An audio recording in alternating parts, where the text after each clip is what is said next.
Vyanzo vya ndani vinasema kuwa takriban Wapalestina 10 wameuawa katika mashambulizi ya anga ya Israel na mapigano kati ya Hamas na wanamgambo wa Palestina wanaungwa mkono na Israel katikati mwa Gaza.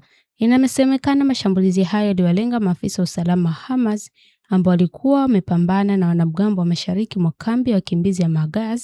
Haijulikani ni wangapi kati yao walikufa katika mashambulizi hayo au katika mapigano ya ardhini. Msemaji wa hospitali ya Al-Aqsa huko Deir al-Balah alisema walipokea miili ya watu 10 kutoka eneo la tukio. Watu wengine kadhaa walijeruhiwa na wengine walikuwa katika hali mbaya, waliongeza.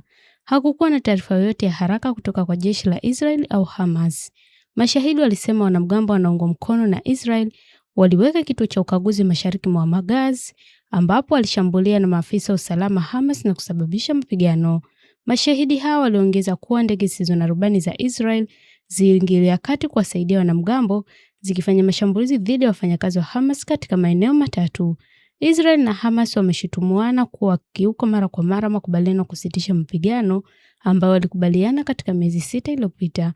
Takriban Wapalestina 723 wameuawa huko Gaza katika mashambulizi ya Israel tangu wakati huo, kulingana na Wizara ya Afya eneo hilo inaongozwa na Hamas. Jeshi la Israel limesema wanajeshi wake 5 wameuawa katika mashambulizi ya makundi ya Palestina katika kipindi hicho hicho.